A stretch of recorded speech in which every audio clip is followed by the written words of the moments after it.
নমস্কাৰ এয়া evening headlines আৰু ষ্টুডিঅ'ত মই মৌচুমী শৰ্মা বৰুৱা কৰোনাৰ প্ৰথমটো ঢৌ আৰম্ভ হোৱাৰে পৰা বন্ধ আছে সুবুৰীয়া ৰাষ্ট্ৰ ভূটানৰ প্ৰৱেশদ্বাৰ সম্পূৰ্ণৰূপে বন্ধ কৰি দিয়া হৈছে সাধাৰণ জনতাৰ যাতায়াত সম্পূৰ্ণ কোভিড প্ৰটকল মানি দেশখনত সোমাবলৈ দিয়া হয় অত্যাৱশ্যকীয় সামগ্ৰী ভৰ্তি ট্ৰাক তাৰ বাহিৰে যাতায়াত সম্পূৰ্ণৰূপে বন্ধ অত্যাৱশ্যকীয় সামগ্ৰী কঢ়িওৱা এই ট্ৰাকসমূহ 2-3 দিন পৰ্যন্ত ভূটানৰ প্ৰৱেশদ্বাৰতে আবদ্ধ হৈ থাকিবলগীয়া হয় বাক্সা জিলাৰ সীমান্তত অৱস্থিত নামলাং আৰু চান্দ্ৰুপ জংখাৰ জিলাত প্ৰৱেশৰ বাবে আছে দুখনকৈ প্ৰৱেশদ্বাৰ এই প্ৰৱেশদ্বাৰেৰে ভূটানৰ ভিতৰলৈ নিয়া হয় অত্যাৱশ্যকীয় সামগ্ৰী ভূটানত ট্ৰাক চালকসকলক নামিবও নিদিয়ে গাড়ীৰ পৰা না খাব পাৰে না শৌচ প্ৰস্ৰাৱ কৰিব পাৰে ট্ৰাক চালকসকলে সুবুৰীয়া দেশখনৰ কঠোৰ নীতি নিৰ্দেশনাৰ মাজেৰে যাব লাগে ট্ৰাক চালকসকলে ভূটান নামলাঙত যাব কি আনিছে এইটো ফ্লাইছ টেংকাৰ ফ্লাইছ চিমেণ্ট বনোৱা পাউডাৰ কেইদিনমান হ'লে ইয়াতে আমিতো আজি দুদিনেই হ'লো ইয়াত কিহৰ কাৰণে ৰখি আছে সোমাব দিয়া নাই স্কট বোলে অহা নাই সেইকাৰণে সোমাব দিয়া নাই সোমোৱাৰ পিছত কেনেকুৱা ব্যৱস্থা লয় সোমোৱাৰ পিছততো ব্যৱস্থাটো একোৱে নাই ৰাস্তাত নম্বৰ নিদিয়ে ৰাস্তাৰ পৰা নম্বৰ আহিলে মাৰিব আহে কিহৰ কাৰণে মাৰিলে ৰাস্তাত নম্বৰ নিদিয়ে কৰোণা হেন টেন এইবিলাক কৈ থাকে যোৱাৰ পিছত তেওঁলোকে গাড়ী চেনিটাইজ কৰে নেকি চেনিটাইজ কৰে আৰু যিখিনি আমাৰ ভাৰতৰ পৰা মানুহ তাৰ ভিতৰত সোমায় তেওঁলোকক কিবা টেষ্ট কৰে নেকি নাই একো নকৰে তাতে কৰে গেটত কৰে কিন্তু গাড়ীৰ পৰা নামিব নিদিয়ে গাড়ীৰ পৰা নামিব নিদিয়ে সিহঁতে ওচৰতে নাহে আমাৰ মাত্ৰ গাড়ী যদিও ৰাস্তাত বেয়া হৈ যায় ৰাস্তাত খাৰা কৰি থৈ কিনে বেলেগ গাড়ীত গুচি যাব দিয়ে ৰাস্তাত থাকিব নিদিয়ে মহানগৰীৰ কটাহবাৰীত ড্ৰাগছ বিৰোধী অভিযান ক্ৰাইম ব্ৰাঞ্চ আৰু গড়চুক আৰক্ষীৰ যুটীয়া অভিযানত আটক ড্ৰাগছসহ এহাল দম্পতীক আটক ৰফিকুল আলী আৰু সুলতানা পাৰবিন অভিযানত জব্দ হিৰইন ভৰ্তি 16টা কণ্টেইনাৰ লোকজনৰ জালুকবাৰী আৰু সুন্দৰবাৰীৰ ভাড়াঘৰতো চলিল অভিযান অধিক তথ্যৰ বাবে দুয়োকে জেৰা অব্যাহত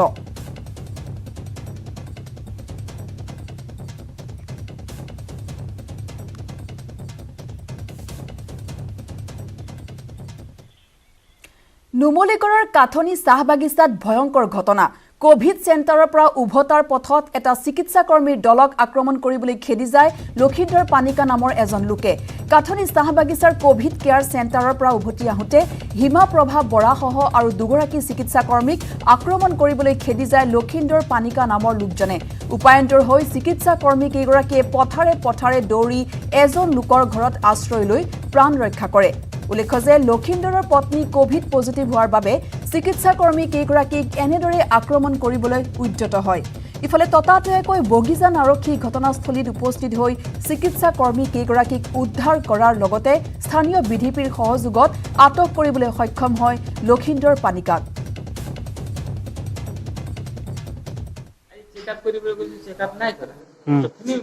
দুদিন রাখো আপত্তি নেই খালি এত সুবিধাটো আপনি দি দিয়ক বেড সাইডত তাহাঁতৰ নাই পকাত শুই আছে মগ খাই আছে খোৱা নাই এটা গৰম পানীৰ ব্যৱস্থা নাই খিচিৰি ঢেকীয়া ভাবিলত খিচিৰি খুৱাই আছে এইটো ভাল নাই দেখে অলপ বেছিকৈ কৈ দিলো মই তেওঁৰ কথা হ'ল যে তেওঁৰ পত্নী কি কাৰণে কোভিড পজিটিভ কৰা হ'ল সেইটোলৈ তেওঁ অলপ অসন্তুষ্ট হৈছে গতিকে আমি সকলো ৰাইজক তাতে সকিয়াই দিছোঁ চাহ বাগানৰ মেনেজাৰকো কৈছোঁ এনেকুৱা ধৰণৰ ঘটনা যাতে দ্বিতীয়বাৰ নহয় আৰু আমি পুলিচে উক্ত এলেকাত পেট্ৰলিং কৰি আছোঁ যাতে এনেবোৰ অবাঞ্ছনীয় ঘটনাৰ পৰা হাত সাৰিব পাৰি দৰং জিলাৰ প্ৰতিটো ৰাজহ চক্ৰৰ ঘৰে ঘৰে কৰা হৈছে কোভিড টেষ্ট ঘৰে ঘৰে দিয়া হৈছে কোভিড ভ্যাকচিন ৰাজ্য চৰকাৰৰ নিৰ্দেশত দৰং জিলাক কোভিড মুক্ত কৰাৰ উদ্দেশ্যে এই অভিযান আৰম্ভ কৰা হৈছে দৰং জিলাৰ অতিৰিক্ত উপায়ুক্ত সঞ্জীৱ কুমাৰ বৰা আৰু সহকাৰী আয়ুক্ত ৰিনী হাজৰিকাৰ নেতৃত্বত জিলা প্ৰশাসনে এই অভিযান অব্যাহত ৰাখিছে আংশিকভাৱে লকডাউন শিথিল কৰাৰ লগে লগে কৰোনাৰ সংক্ৰমণ যাতে বৃদ্ধি নহয় সেয়া নিশ্চিত কৰাৰ বাবে এই পদক্ষেপ লৈছে জিলা প্ৰশাসনে শুকুৰবাৰে দৰঙত 106 জন লোকৰ শৰীৰত ধৰা পৰে কোভিড-19ৰ উপস্থিতি আৰু এই সন্দৰ্ভত আমাৰ সাংবাদিক নৱজ্যোতি মহন্তৰ এক প্ৰতিবেদন নিশ্চয়কৈ ৰাজ্যত ক্ৰমাৎ হ্ৰাস পাইছে কৰোনা আক্ৰান্ত সংখ্যা তেনে সময়ত দেখিবলৈ পাই স্বাস্থ্য বিভাগৰ ফালৰ পৰা ৰাজ্য চৰকাৰৰ যি নিৰ্দেশত জিলা প্ৰশাসনে এতিয়া ঘৰে ঘৰে গৈ কোভিড টেষ্ট কৰাইছে লগতে ভেকচিন তেওঁলোকে প্ৰদান কৰিছে আমি দেখুৱাইছোঁ মঙলদৈ চহৰত যিহেতু আমি উপস্থিত আছোঁ এখন ঘৰত আৰু প্ৰতি ঘৰে ঘৰে গৈ কোভিড টেষ্ট তেওঁলোকে কৰাইছে আৰু যি নতুন SOP এই SOP মতে তেওঁলোকে কোভিড টেষ্ট কৰাইছিল আমাৰ লগত আছে দৰং জিলাৰ অতিৰিক্ত উপায়ুক্ত স্বাস্থ্য বিভাগৰ দায়িত্বত থকা তেওঁৰ ওচৰলৈকে যাওঁ আমি ছাৰ যিহেতু নতুন SOP এখন দিছে যি প্ৰতি ঘৰে ঘৰে গাঁৱে গাঁৱে গৈ আপোনালোকে কোভিড টেষ্ট কৰাইছে লগতে যিসকল জ্যেষ্ঠ লোক ওলাই আহিব নোৱাৰে তেওঁলোকক কোভিড টেষ্ট কৰাৰ লগতে ভেকচিনো প্ৰদান কৰি থকা হৈছে কি ধৰণে আৰম্ভ কৰিছে গোটেই যিসকল চাওক বিশিষ্ট ব্যক্তি আছে যিসকল লোক বাহিৰলৈ ওলাব নোৱাৰে তেওঁলোকৰ অসুখেই হওক বা কিবা কাৰণতে তেওঁলোক বাহিৰলৈ ওলাব নোৱাৰে সেইসকল লোকক আমি টাৰ্গেট কৰি পেলাই আজি ভেকচিনেশ্যন প্ৰক্ৰিয়াটো আৰম্ভ কৰিছোঁ আজি প্ৰথমে আমি মঙলদৈ পৌৰসভাৰ অন্তৰ্গত অঞ্চলসমূহত আমাৰ ছ'চিয়েল ৱেলফেয়াৰে যিখিনি লিষ্ট বনাইছিলে মানুহৰ বিশিষ্ট ব্যক্তিসকলৰ তালিকা বনাইছিলে সেই তালিকা অনুযায়ী আমি আজি আৰম্ভ কৰিছোঁ যাতে এইসকল লোকে ঘৰে ঘৰে যাতে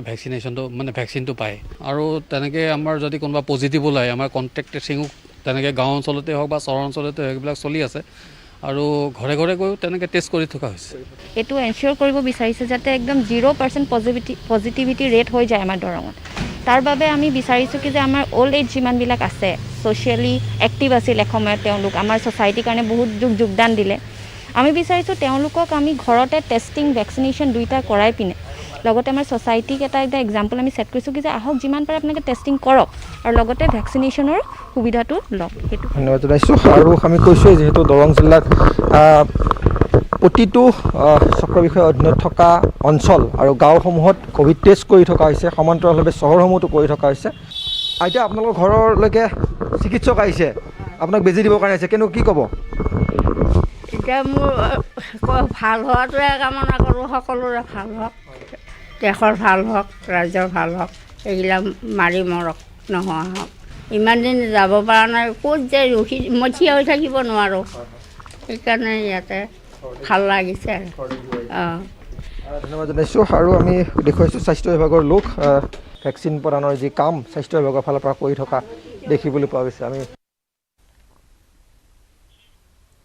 গছ ভালপোৱা অৰণ্য ভালপোৱা প্ৰকৃতাৰ্থত প্ৰকৃতিক ভালপোৱা এগৰাকী খাকী পোছাকধাৰী যিগৰাকী আৰক্ষী বিষয়াই ২.৫ বছৰতে ৰোপণ কৰিছে ১৪,০০০তকৈও অধিক গছপুলি দুধনৈ আৰক্ষী থানাৰ ভাৰপ্ৰাপ্ত আৰক্ষী বিষয়া হিচাপে কাৰ্যভাৰ গ্ৰহণ কৰা মুকুট কাকতিয়ে অঞ্চলটোত আইন শৃংখলা অটুট ৰাখি বিভিন্ন সামাজিক কামত জড়িত হৈ নিজৰ দায়িত্ববোধৰ পৰিচয় দিছে প্ৰকৃতিপ্ৰেমী আৰক্ষী বিষয়াজনে প্ৰকৃতিৰ ভাৰসাম্য ৰক্ষাৰ্থে সম্পূৰ্ণ নিজা প্ৰচেষ্টাৰে এতিয়ালৈকে দুধনৈ আৰক্ষী থানা এলেকাৰ ৪২খন গাঁৱকে ধৰি বিভিন্ন ঠাইত নিজেই কোৰ মাৰি নিজে হাতে ১৪,০০০ৰো অধিক মূল্যৱান গছপুলি ৰোপণ কৰিছে গছপুলি ৰোপণ কৰিয়ে দায়িত্ব নাসামৰি গছপুলিবোৰৰ যত্নও লৈছে আনহাতে হাতী মানুহৰ সংঘাত দুধনৈত নতুন কথা নহয় এই সংঘাত কম কৰাৰ উদ্দেশ্যেও আৰক্ষী বিষয়াগৰাকীয়ে ফৰেষ্ট লেণ্ডবোৰত হাতীৰ বাবে খাদ্য উপযোগী গছ যেনে কল ঔটেঙা আদিৰ পুলিও ৰোপণ কৰিছে নিজৰ দায়িত্ব অচিৰ দায়িত্ব পালন কৰাৰ উপৰিও সমাজৰ কাম হিচাপে প্ৰথমতে বিশ্ব যিটো আমাৰ পৰিৱেশৰ যিটো অৱস্থা তেওঁ যিটো কাম কৰিছে সঁচাই প্ৰশংসনীয় তেওঁ 46 গাঁও যিবোৰ VDP পাৰ্টি আছে গাঁওৰক্ষী বাহিনী আছে তেওঁলোকৰ লগত লৈ যিখিনি বৃক্ষৰোপণ কৰিছে সঁচাই শলাগিবলগীয়া তাৰোপৰি নেশ্যনেল হাইৱেত দুধনৈৰ পৰা উত্তৰে মোটামুটি ৩-৪ কিলোমিটাৰ দূৰ পাৰে যিবোৰ মূল্যৱান গছ গছনি ৰৈছে এতিয়া লহপহকৈ বাঢ়িছে পোষ্ট কোভিডত মৃত্যুৰ সংখ্যা বৃদ্ধিক লৈ চিকিৎসকৰ মন্তব্য নিগেটিভ হলেই ঘৰলৈ নিব বিচৰাটোৱেই সমস্যা কিছু ক্ষেত্ৰত পৰিয়ালৰ বাবে এগৰাকী ৰোগী বিপদত পৰা দেখা গৈছে ৰোগীৰ অসাৱধানতাৰ বাবে লোকচান হৈছে অক্সিজেন প্ৰতি মিনিটত নষ্ট হৈছে 10 লিটাৰ অক্সিজেন ৰোগীসকলে খাদ্য গ্ৰহণ কৰাৰ সময়ত অক্সিজেন খুলি থোৱা বাবে এই লোকচান মহানগৰীত কোভিড সংক্ৰমণ এতিয়ালৈ কম হোৱা নাই ৰাজ্যৰ মুঠ মৃত্যুৰ সংখ্যাৰ 50% মৃত্যু হৈছে মহানগৰীত 4 মেত জিএমচিএইচত মৃত্যু হোৱা 10 জনৰ 5 জনেই গুৱাহাটীৰ বৰ্তমান গুৱাহাটীত 1672খন বেড খালী আছে 300 কোভিড বেড খালী আছে জিএমচিএইচত কোভিডত মানে কথাটো হৈছে কি যে কোভিডৰ সময়ত যেতিয়া তেওঁৰ আমাৰ ট্ৰিটমেণ্টত থাকে তেওঁ পুৰা পৰিচৰ্যা পায় আমাৰ, কিন্তু যেতিয়া তেওঁ নিগেটিভ হয় পৰিয়ালৰ লোকবিলাকে উত্ৰাৱল হৈ উঠে নিবৰ কাৰণে ঘৰলৈ। কিন্তু কিছুমান মানুহ এনেকুৱা যে তেওঁ নিগেটিভ হ'ল নহয়, তেওঁ আৰু নৰখে আৰু যে অক্সিজেন ৰিকুৱাৰমেণ্ট আছে নাছে। কিন্তু এটা কথা, এইবাৰ যোৱাবাৰৰ তুলনাত এইবাৰ মেক্সিমাম ৰোগীৰে অক্সিজেনৰ মাত্ৰাটো মানে শৰীৰত কমি থাকে, গতিকে তেওঁ অক্সিজেন ডিপেণ্ডেণ্ট থাকে। গতিকে যেতিয়ালৈকে তেওঁ অক্সিজেন ডিপেণ্ডেণ্ট হৈ থাকে তেওঁ চিকিৎসালয়ত থাকিলে ভাল। আমাৰ গুৱাহাটীৰ কাৰ্ভটো কমা নাই, গুৱাহাটীৰ কাৰ্ভটো এনেকৈ গৈ আছে, ফ্লেট হৈ গৈ আছে। কাৰণ প্ৰায় 10 দিন যোৱা 26 তাৰিখৰ পৰা কিন্তু একেৰাহে এই 400 আশে-পাশে আমাৰ সংখ্যাটো ঘূৰি আছে। তাৰমানে কি সংক্ৰমণৰ কাৰণে মানুহ আহিয়ে আছে, সংক্ৰমণ হৈয়ে আছে আৰু আমি নতুন কেছ পাইয়ে আছোঁ। গতিকে এই নতুন কেছ পোৱাটো বন্ধ হ'ব যেতিয়া মানুহে সংস্পৰ্শত অহাটো কম হ'ব। नमस्कार, हमारे इस खास बुलेटिन में आपका स्वागत है। मैं हूं चंद्रशेखर जोशी और मेरे साथ हैं मेरी सहयोगी रजनी। तो आइए शुरुआत करते हैं और सबसे पहले इस वक्त की सुर्खियां देखते हैं। प्रधानमंत्री नरेंद्र मोदी ने देश में टीकाकरण अभियान की प्रगति की समीक्षा के लिए उच्च स्तरीय बैठक की अध्यक्षता की। 18 से 44 आयु वर्ग और 45 से अधिक आयु वर्ग सहित स्वास्थ्य कर्मियों और अग्रिम पंक्ति के कार्यकर्ताओं में टीकाकरण की स्थिति की भी समीक्षा की। पीएम ने वैक्सीन की बर्बादी को रोकने के लिए कदम उठाने का दिया निर्देश।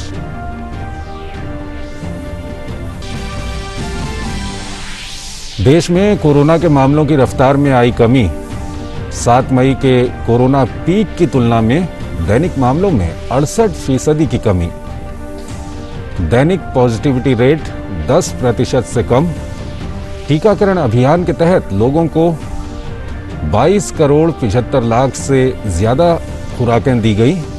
ड्रग कंट्रोलर ने सीरम इंस्टीट्यूट ऑफ इंडिया को स्पुतनिक वी के निर्माण की दी अनुमति। कक्षा 12वीं की बोर्ड परीक्षा के मूल्यांकन के लिए सीबीएसई ने गठित की 12 सदस्यीय उच्च स्तरीय समिति। 10 दिन के भीतर समिति को सौंपनी होगी रिपोर्ट। कोरोना के मामलों को देखते हुए पूर्व में सीबीएसई बोर्ड परीक्षाओं को रद्द करने का किया गया था फैसला। ओडिशा ने भी अपनी 12वीं की परीक्षाएं रद्द की। विश्व पर्यावरण दिवस आज। सरकार का बेहतर पर्यावरण के लिए जैव ईंधन को बढ़ावा देने पर जोर। प्रधानमंत्री नरेंद्र मोदी पुणे में 3 स्थानों पर E100 वितरण स्टेशनों की एक पायलट परियोजना का करेंगे शुभारंभ। प्रधानमंत्री एथेनॉल मिश्रित पेट्रोल कार्यक्रम से जुड़े किसानों से भी करेंगे बातचीत। फेसबुक ने अमेरिका के पूर्व राष्ट्रपति डोनाल्ड ट्रंप के फेसबुक और इंस्टाग्राम अकाउंट को 2 साल के लिए किया निलंबित। कहा दुष्प्रचार के लिए राजनेताओं को ठहराएगा जवाबदेह। इस बीच नाइजीरिया की सरकार ने राष्ट्रपति मोहम्मद बुहारी के पद से हटाने के 2 दिन बाद देश में ट्विटर की गतिविधियों को अनिश्चितकाल के लिए किया निलंबित। और आइए अब खबरों को विस्तार से देखते हैं। प्रधानमंत्री नरेंद्र मोदी ने देश में कोरोना टीकाकरण अभियान की प्रगति की समीक्षा की। इस दौरान प्रधानमंत्री मोदी ने टीकों की बर्बादी को कम करने पर जोर देते हुए कहा कि टीकों की बर्बादी की संख्या अब भी अधिक है और इसे कम करने के लिए कदम उठाए जाने की जरूरत है। बैठक में अधिकारियों ने प्रधानमंत्री को टीकों की मौजूदा उपलब्धता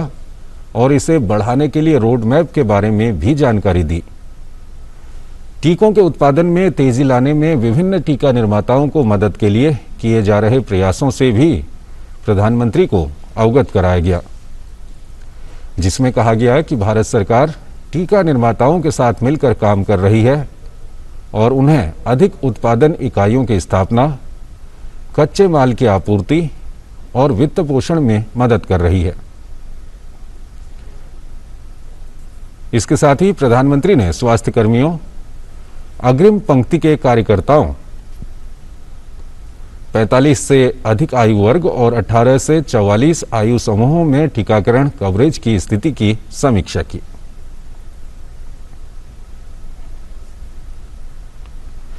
भारत में कोरोना के खिलाफ जारी जंग में सरकार के बेहतरीन प्रयासों के जरिए कोरोना के मामलों में कमी दर्ज की जा रही है। 7 मई के कोरोना पीक की तुलना में दैनिक मामलों में 68% की कमी आई है। वहीं दैनिक पॉजिटिविटी रेट 10% से कम हो गया है।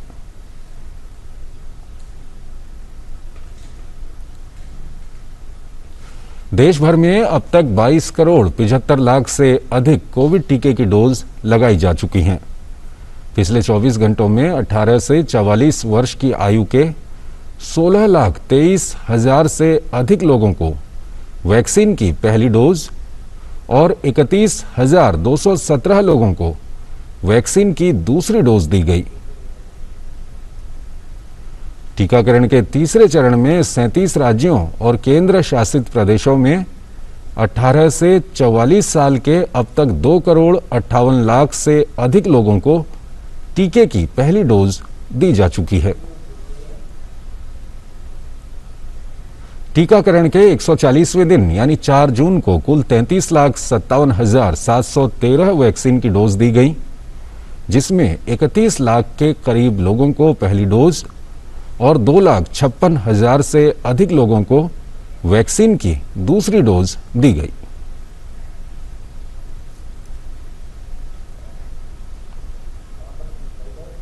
भारतीय औषधि महानियंत्रक यानी DCGI ने सीरम इंस्टीट्यूट ऑफ इंडिया को स्पुतनिक V टीके का उत्पादन करने की अनुमति दे दी है। DCGI ने सीरम इंस्टीट्यूट ऑफ इंडिया को भारत में निश्चित शर्तों के साथ अध्ययन, परीक्षण और विश्लेषण के लिए कोविड-19 रोधी टीके स्पुतनिक V के उत्पादन को मंजूरी दी है।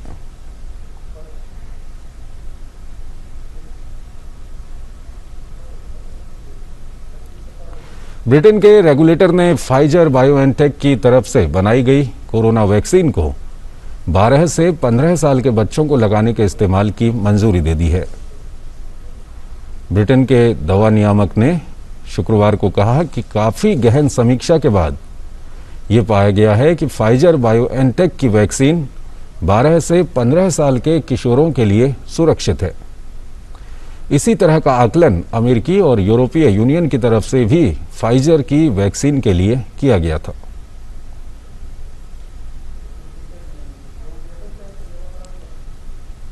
CBSE ने 12वीं कक्षा की परीक्षा रद्द होने के बाद परिणामों के मानदंड पर फैसला करने के लिए 12 सदस्यीय समिति का गठन किया है। समिति में शिक्षा विभाग के संयुक्त सचिव विपिन कुमार, केंद्रीय और नवोदय विद्यालयों के आयुक्त और CBSE एवं UGC के प्रतिनिधि भी शामिल हैं। समिति को अपनी रिपोर्ट 10 दिनों में देनी होगी। समिति छात्रों का रिजल्ट तय करने के लिए तौर तरीके तय करेगी, जिसके आधार पर मूल्यांकन कर नतीजे घोषित किए जाएंगे। प्रधानमंत्री नरेंद्र मोदी आज यानी कि शनिवार को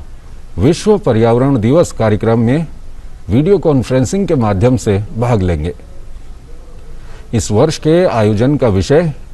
बेहतर पर्यावरण के लिए जैव ईंधन को बढ़ावा देना है। कार्यक्रम के दौरान प्रधानमंत्री भारत में एथेनॉल सम्मिश्रण 2020-2025 के लिए रोड मैप पर विशेषज्ञ समिति की रिपोर्ट जारी करेंगे। प्रधानमंत्री एथेनॉल मिश्रित पेट्रोल कार्यक्रम से जुड़े किसानों से भी बातचीत करेंगे। ये कार्यक्रम पेट्रोलियम एवं प्राकृतिक गैस मंत्रालय और पर्यावरण, वन और जलवायु परिवर्तन मंत्रालय द्वारा संयुक्त रूप से आयोजित किया जा रहा है। अगली खबर की ओर चलते हैं। मॉरिशस गणराज्य के पूर्व राष्ट्रपति और पूर्व प्रधानमंत्री सर अनिरुद्ध जगन्नाथ का निधन हो गया है। उनके सम्मान में भारत सरकार ने देश भर में एक दिन का राजकीय शोक रखने का निर्णय लिया है। आज पूरे भारत में उन सभी इमारतों पर जहां राष्ट्रीय ध्वज नियमित रूप से फहराया जाता है, ध्वज को आधा झुकाया जाएगा। कोई भी आधिकारिक मनोरंजक कार्यक्रम का आयोजन नहीं होगा। फेसबुक ने अमेरिका के पूर्व राष्ट्रपति डोनाल्ड ट्रंप के अकाउंट को 2 साल के लिए निलंबित कर दिया। इस साल 7 जनवरी को प्रारंभिक निलंबन की तारीख से ये प्रभावी है। फेसबुक के वैश्विक मामलों के उपाध्यक्ष निक क्लेग ने एक ब्लॉग पोस्ट में निलंबन के बारे में जानकारी साझा की थी। ओवरसाइट बोर्ड ने 6 जनवरी को कैपिटोल में हिंसा में लगे लोगों की प्रशंसा के बाद पूर्व अमेरिकी राष्ट्रपति डोनाल्ड ट्रंप के फेसबुक और इंस्टाग्राम अकाउंट के निलंबन को पिछले महीने बरकरार रखा था। ट्रंप ने निलंबन पर प्रतिक्रिया देते हुए कहा कि अगली बार वो सोशल मीडिया टेक दिग्गजों के लिए रात्रि भोज का आयोजन नहीं करेंगे।